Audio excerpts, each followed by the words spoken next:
El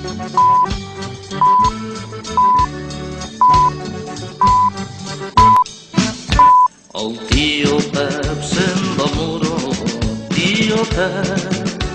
El tio Pep se'n va muro, tio Pep. De muro que ens portaràs, tio Pep, tio Pep, tio Pep, tio Pep. De muro que ens portaràs, tio Pep, tio Pep, tio Pep, tio Pep. Una tartana i un burro, tio Pep. Una tartana i un burro, tio Pep. Per anar-se'n a passejar, tio Pep. Això diuen que un bon dia el corb, negre, llarg i lluent, va anar fins a les Illes Balears on es va comprar un bociner de formatge blanquet. De tornada cap a casa, quan passava per sobre de la serra de l'Olleria, va veure un pi molt alt i s'hi va parar per a descansar. Al lado una rabosa pensativa de la serra. Com que passava molta gana, cavilava pensant en totes aquelles coses que li agradava menjar i com aplacar la gana que li plenava de buidor tot el seu estómac. Caminava a pas lleuger, capficada en les seues coses i guiada per l'instint més ancestral, cap a la cova de Sant Nicolau. Des del cim de la serra de l'Olleria, allà per la Creueta, s'albira tota la vall del Baix. Per una banda, i per l'altra part de darrere, en dies clars es veu fins i tot la mar per la zona de tavernes de la Vallmig.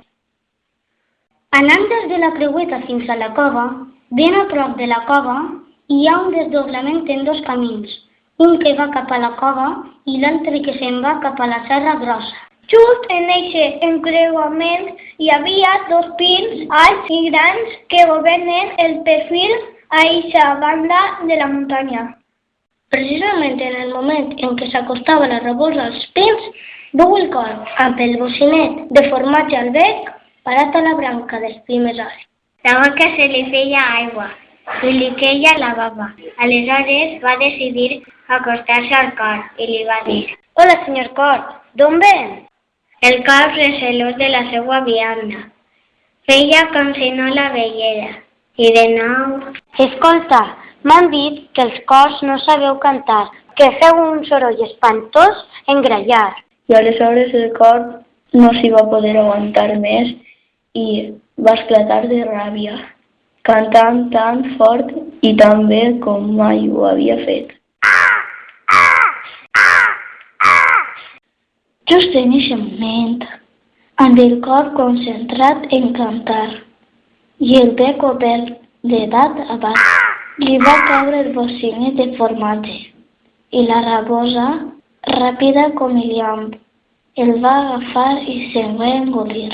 «Maleïda rabosa!» Grallava i maleïa el corb, veient com aquell tiberi, que tant li havia costat aconseguir, s'esfumava en un tres i no res, per l'engany de l'astuta rabosa. I encara més, la rabosa es burlava del corb, dient-li: «Gràcies, torpall de corb, m'ha agradat la cançoneta. Te'n penedirà, rabosa entremaliada, això et costarà car. Ha, ha, ha, ha! Adeu!»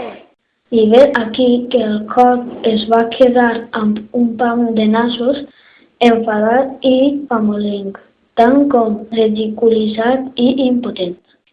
Però el seu orgull l'empenia a no quedar-se d'ales creuant i buscant venjança.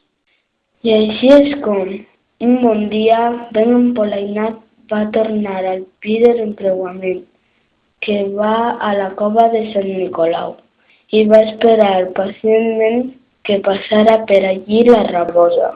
No va passar massa temps, fins que la va veure acostar-se, i de seguida li va dir: «Hola, rabosa!» I la rabosa era ara qui estava decelosa, no se'n refiava i feia com si no el veiera, i de nou aquest insistia: «Doncs no et contaré on me'n vaig estar mudat i arreglat». La rabosa, molt curiosa, Ja no podia aguantar-se i li va contestar: On te'n vas tan ben empolainat? Doncs mira, resulta que me'n vaig a un casament i ahir han preparat un gran convit amb un muntó de menjar. Hi haurà coquetes de mel, pastissells de moniato, rotlletets d'anís, torrons de Xixona, figues de Benicarló. Què? Tot això? Sí, i en grans quantitats. I figues de Benicarló? Amb tant com m'agraden a mi. Clar, com que la rabosa era molt llepora, no s'hi va poder resistir i es va interessar moltíssim en eixe convit. I jo? No podria anar-hi? Dona, jo no crec que t'interesse perquè se celebra al cel i per anar-hi cal anar volant. Aleshores la rabosa es va quedar rumiant un moment i de seguida se li va ocórrer una idea. Xica, tu no m'hi podries portar? Dona, doncs jo crec que no, perquè tindràs por. No, t'ho promet, no tindré por ni em queixaré. Estàs segura? Sí!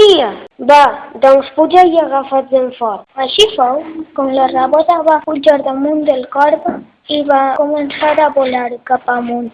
I pujar i pujar. I quan ja portaven una bona estona volant, el cor li va preguntar a la rabosa: Com es veu la terra? Molt menuda, com una muntanya. Seguirem pujant. I novament li va preguntar el cor: I ara, com es veu la terra? Ui, molt menuda, com una pilota de futbol. Aleshores, el cor li va dir a la rabosa: Rabosa, salta't un moment que m'estàs ofegant. Llavors, la rabosa es va soltar i el cor, ràpidament, va fer un gir i va amollar la rabosa, que va començar a caure.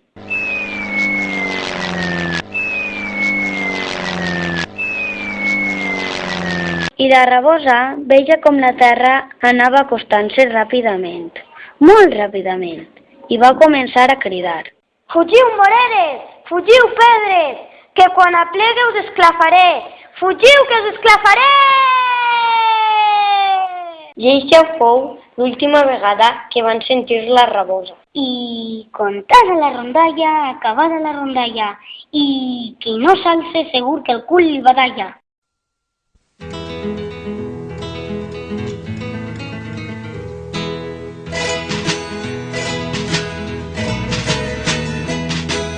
En la pobla n'hi ha un vell, en la pobla n'hi ha un vell, que li diuen tio Canya. Porta gorra i brusa negra, porta gorra i brusa negra, i una faixa morellana. 3 voltes només va anar el tio Canya a València, primer quan va entrar en quintes i en casar-se amb sa femella, la tercera va jurar de no